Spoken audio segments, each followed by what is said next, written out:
നമസ്കാരം.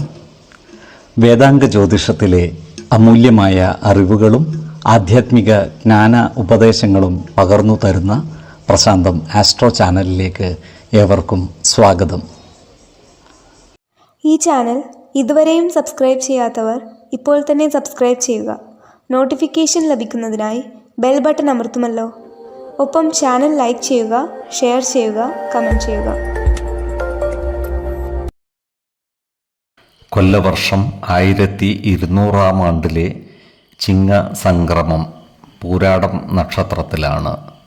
ചിങ്ങം 1-ാം തീയതിയിലെ ഗ്രഹനില അനുസരിച്ച് ഇടവം രാശിയിൽ സർവേശ്വരകാരകനായ വ്യാഴവും കുജനും ഗുളികനും, ചിങ്ങം രാശിയിൽ ആദിത്യനും ബുധനും ശുക്രനും, കന്നിയിൽ ശിഖിയും, ധനുരാശിയിൽ ചന്ദ്രനും, കുംഭത്തിൽ ശനിയും, മീനം രാശിയിൽ രാഹുവും സ്ഥിതി ചെയ്യുന്നു. മകം നക്ഷത്രത്തിൽ ജനിച്ചവർക്ക് ചിങ്ങമാസം ഗുണദോഷ സമ്മിശ്രമായിരിക്കും. ഈ നക്ഷത്രക്കാരുടെ കുടുംബത്തിൽ സുഖവും സമാധാനവും കൈവരുന്നതാണ്. കർമ്മ മേഖലയിൽ ജോലിഭാരം കൂടുമെങ്കിലും വരുമാന വർധനവ് ഉണ്ടാകുന്നതാണ്. ചില നല്ല കാര്യങ്ങൾക്കായി കൂടുതൽ സാമ്പത്തികം ചെലവഴിക്കേണ്ടതായി വരുവാൻ ഇടയുണ്ട്.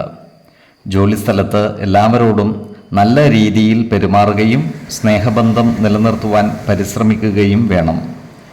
ഇവർക്ക് ജോലിസ്ഥലത്ത് അപ്രതീക്ഷിതങ്ങളായ ചില പ്രശ്നങ്ങളെ അഭിമുഖീകരിക്കേണ്ടതായി വന്നേക്കുവാൻ ഇടയുണ്ട്.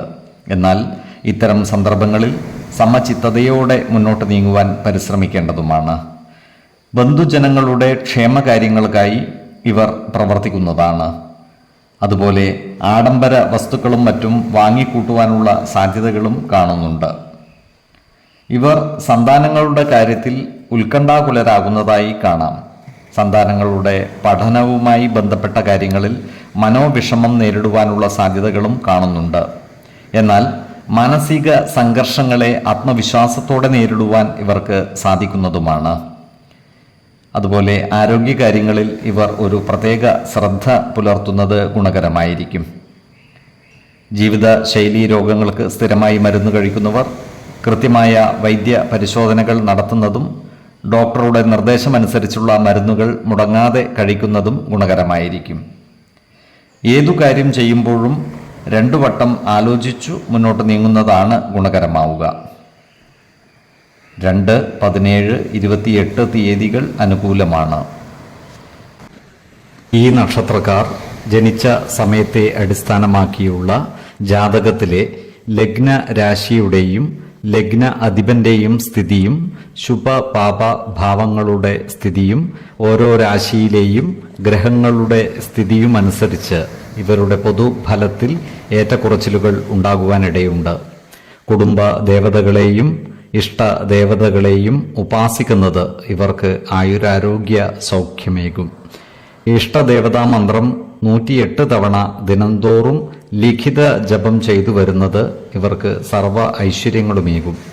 നല്ല വ്യക്തി സാധനകളോടെയും ഉപാസനകളോടെയും മുന്നേറിയാൽ സർവേശ്വരാനുഗ്രഹത്താൽ ഇവരുടെ സർവകാര്യങ്ങളും മംഗളകരമാകും.